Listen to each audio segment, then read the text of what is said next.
Salut à tous et à tous les amis, on se retrouve pour la review de NXT Spring Breaking Night Duo, donc la deuxième nuit qui a eu lieu à Orlando, en Floride, au Performance Center.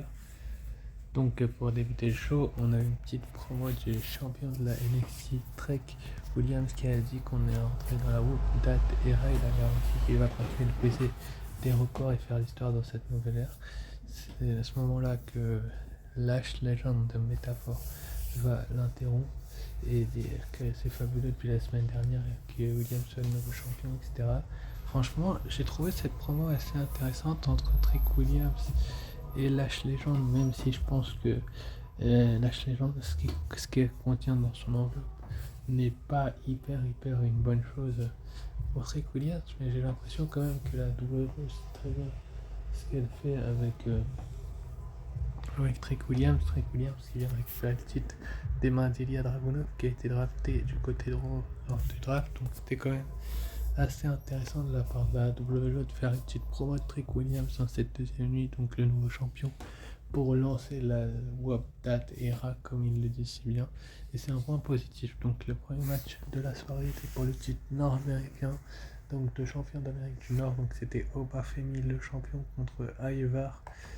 Un combat qu'on a eu, franchement, j'étais impressionné par Ivar et son style de catch, parce que je vais vous expliquer, j'ai l'impression que Ivar, à des moments, il a, comment je peux vous expliquer ça, il a envie de faire mal à ses adversaires, mais là, il n'avait pas juste envie de lui faire mal, il avait vraiment envie de récupérer ce titre nord-américain. Ivar, c'est quand même une petite surprise de le voir avec cette envie-là, donc c'est quand même une bonne chose de voir un Ivar avec une grande envergure et une grande envie de faire mal à son adversaire. Mais Obafemi s'est quand même bien débrouillé et bien défendu pour un catcheur qui vient d'arriver il y a peu de temps. Il a été hors du commun, il s'en est vraiment bien sorti et bien débrouillé. Donc je vais pas vous mentir, j'ai trouvé Obafemi sur le devant de la scène sur un bon élan finalement avec sa power move. Il va faire le compte de 3 sur Ivar pour conserver son titre, mais j'ai trouvé quand même qu'il a été mis en difficulté. Ça ne lui arrive pas souvent aux champions d'Amérique du Nord d'être mis en difficulté, mais bon, c'est la petite tuile, c'est Obafemi qui garde le titre et je trouve que c'est une bonne chose. Ensuite après, donc on va voir l'arrivée de Wesley, donc Wesley qui nous avait parlé de sa blessure au dos par le passé et le fait qu'il savait pas trop s'il allait pouvoir recatcher une fois dans sa vie ou pas. Enfin, franchement, Wesley chapeau bas, parce que il est revenu vraiment sur les devants de la scène et il a fait un face à face avec Obafemi. Ça promet s'il s'affronte pour le titre d'Amérique du Nord, parce qu'on a quand même deux catcheurs atypiques. Il faut pas oublier que Wesley est l'ancien champion d'Amérique du Nord et qu'il n'a pas récupéré le titre depuis un petit moment, donc on va bien voir s'il y aura un changement dans son personnage. Ensuite après, donc on a été à Hill accompagné de Chase Yu et Fallon Henley contre Jesse Jane qui était accompagné de Jasmine Nix. On a eu un combat là aussi atypique féminin où j'ai trouvé quand même que ces deux catcheuses là étaient vraiment sur les devants de la scène et voulaient tout faire pour être mises en valeur. Donc je vais pas vous mentir en vous disant que Jasmine Nix Jesse James et Thea Hill sont vraiment sur les devants de la scène et ils sont vraiment mis en valeur. Euh, Même si à la fin du combat, Jane a repoussé un super kick de Hill, Nix a fait une pelé kick à Hill, donc Thea Hill, non, Fallon Henley, pardon, c'est sacrifié, excusez-moi, et c'est Thea Hill qui va donc s'imposer avec sa Kimura Lock, une Kimura Lock que j'ai trouvé quand même assez surprenante. Je vais pas vous mentir, quand je vous voyais comment Thea Hill fait mal à ses adversaires avec sa Kimura Lock, c'est quand même une grande surprise pour personne de voir Thea Hill être aussi violente. Donc la victoire elle est vraiment bonne pour Thea Hill, donc c'est à voir ce qui va se passer par la suite pour Terry, on va vite le savoir parce qu'après le combat, Keiju va célébrer, mais Fallon Henley va frapper il en pleine tête et va pas être contre parce qu'elle n'est pas contente de la pelée kick. Elle ne voulait de base pas venir, Fallon Henley, et donc Terry l'a un peu poussé à venir, l'a poussé dans ses retranchements, donc je trouve ça plutôt une bonne nouvelle de la part de la WWE de faire un tel scénario. Ensuite, après, donc on a Tyson Dupont et Tyriek Igwe contre aussi donc Luke Gallows et Carl Anderson. Donc je ne comprendrai toujours pas pourquoi les catcheurs du roster principal et surtout les O6 font à la NXT, mais là il y avait vraiment besoin dans cette deuxième nuit de mettre des noms assez ronds, qui font assez envie, donc c'était quand même plutôt une bonne nouvelle de voir il est vraiment sur les devants de la scène. Donc est-ce que voir aussi sur les devants de la scène. Donc est-ce que c'est pour ça en tout cas Dupont et Igwe sont vraiment contents de leur match. Enfin, ils se sont quand même fait assez vite marcher dessus, je vais pas vous mentir. Par aussi, mais les aussi sont quand même une équipe qui a vraiment envie de bien faire. Bon, la draft ne sert pas énormément à grand chose, vu que les aussi, je crois, ont été draftés du côté de SmackDown, si je dis pas de bêtises. Enfin, ils restent du côté du show bleu du vendredi, mais bon, ils vont gagner la rencontre et c'est le principal avec donc le Magic Killer sur Dupont. Donc c'est une victoire pour les aussi qui les replace dans la course au titre si jamais ce n'était pas suffisant. Ensuite, après, donc on a eu les comment dire, les coachs de la NXT qui ont parlé du draft, mais ça on passe. On a eu donc Ava qui nous a donc annoncé qu'on aurait des talents de Raw ou à SmackDown, comme elle se demande, enfin, prendre la place à NXT Battleground. On va couronner la première championne NXT nord-américaine féminine, donc elle sera comme les hommes dans un ladder match et les catcheuses vont s'affronter la semaine prochaine pour se qualifier et 6 catcheuses iront à Battleground pour le titre. Donc finalement les catcheuses, on va avoir les arrivées d'abord de c'est Ariana Grace, puis on va avoir Ariana Grace, on va avoir aussi Sol Broca, Jada Parker et comment elle s'appelle, et Michin qui vont arriver et vont débattre un petit peu. Est-ce que ces quatre-là seront du match? Vraiment hâte de voir la suite et qui sera la première championne nord-américaine. Ensuite, après, donc, on a eu Rich Holland contre Sean Spears. Donc, la revanche, il s'était affronté à NXT Stand and Deliver juste avant WrestleMania.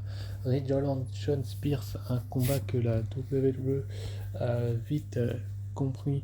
Donc, une bataille, j'ai envie de vous dire, entre Rich Holland et Sean Spears que pas beaucoup de gens attendaient. Donc, je vais pas vous mentir en vous disant que Rich Holland et ça va faire mal, surtout qu'on a un Rich Holland qui est plus du tout pareil. Bon, le blesseur, le briseur de catcheur, le blesseur Rich Holland et Sean Spears qui sont vraiment deux catcheurs que je pense très peu de gens n'attendaient pas. Donc c'est à voir par la suite ce qui va se passer, mais on a quand même une nouvelle qui prouve tout simplement que Rich Holland, le blesseur de catcheur, le briseur de nuque, il a quand même fait à tuer Biggie, nous a livré un combat avec Sean Spears des plus corrects finalement, donc c'est lui qui va gagner, Rich Holland. Donc bon, il n'a pas blessé son adversaire, c'est ça le principal, mais j'ai trouvé quand même que du côté de la WWE, ils insistent un petit peu trop avec Rich Holland. Donc après on va voir en coulisses Roxanne Perez, mais ça je passe, j'en parlerai en fin de vidéo.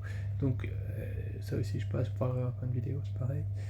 Donc on va enchaîner avec le match pour les titres par équipe de la NXT. Donc AOP, Akam et Rezar qui étaient accompagnés de Karrion Kross, Paul Ellering et Scarlett contre Axiom et Nathan Fraser, les champions par équipe de la NXT. Là on a eu un combat mais hors du commun, franchement. Et j'ai l'impression que Axiom et Nathan Fraser, avec ces titres par équipe, ils sont pas là vraiment par surprise, mais ils sont pas non plus là pour impressionner la galerie, amuser le monde entier non plus. Mais quand même, on a vraiment eu un sacré pactole, un sacré combat entre Axiom et Nathan Fraser, où les deux compétiteurs, les deux lutteurs ont fait mal à leurs adversaires à leur rythme. Donc c'est à voir ce que la WWE va faire avec Axiom et avec Nathan Fraser, mais c'est quand même une sacrée perdition, une sacrée bagarre qu'on a eu où les Europeans ont eu le dessus la majeure partie du match, mais finalement une intervention. On a quand même eu malgré cela une sacrée bagarre que Axiom et Nathan Fraser ont réussi à remporter, mais bon, je vais pas vous mentir en vous disant que ensuite, après, donc dans le main event, dans un NXT Underground match, on a eu Lola Vice qui était accompagnée de Shayna Baszler contre Natalia qui était accompagnée de Carmen Petkovic. On a eu vraiment une rencontre là. J'ai jamais vu un main event féminin aussi violent, aussi agressif que celui-là. Surtout du côté de la NXT où ils font quand même très attention. Là, j'ai trouvé que la WWE a fait en sorte qu'il y ait une vraie perdition, une vraie douleur qui a fait vraiment briller les choses. J'ai trouvé quand même que ce soit Axiom, Lola Vice va donc en profiter pour asséner son backfist sur Natalia et commencer à la ruiner de coups alors qu'elle est KO. L'arbitre arrête le match, donc Lola Vice remporte le match par knockout, donc par KO. Victoire de Lola Vice. Ça paraissait logique en fait. Natalia est là plus pour mettre en avant les jeunes talents comme Lola Vice que je pense de de les battre en fait, donc c'est quand même une bonne chose de voir une Lola Vice et une Natalia qui sont assez impressionnantes. Je trouve que Lola Vice, la femme d'une certaine personne, est impressionnante, donc Lola Vice elle a vraiment une grande nouvelle à faire. Ensuite après, donc on a eu en coulisses Roxane Perez et avant qui ont discuté du match, que c'était un bon match mais que personne ne peut rivaliser. Perez a dit ça et Ava va lui annoncer qu'elle va défendre son titre la semaine prochaine à NXT contre tout simplement une catcheuse que vous connaissez assez bien du roster principal. Je vais vous annoncer son nom. C'est donc Chelsea Green. Elle va vouloir toucher le titre, mais elle va aussi dire que le titre sera bien plus joli sur elle. Green remercie Ava pour terminer le show. Donc la semaine prochaine à NXT, on aura donc Roxane Perez qui va remettre son titre en jeu contre Chelsea Green. Ça va être une affiche celle-ci, mais vraiment hors du commun. On aura également un Super Novation avec en invité le champion de la NXT Trick Williams. Est-ce que Trick Williams va pouvoir accepter la vérité de Lash Legend sur ce début de show? Ça va être assez intéressant de le savoir et de le savoir assez rapidement. Et on aura également donc Wesley qui va faire ce retour en action face à Josh Briggs. Il vient pas de revenir à la blessure, le mec, qu'il est déjà dans la course au titre nord-américain. Il va affronter donc Josh Briggs qui a un petit peu essayé de le recadrer, donc c'est quand même assez intéressant de la part de la WWE. Et on aura les participants NXT Women's Combine pour le NXT American Championship Ladder Match, donc les débuts je pense des qualifications. N'hésitez pas à liker, commenter, partager, c'est pas déjà fait. Ciao, bye et à très vite pour une nouvelle vidéo.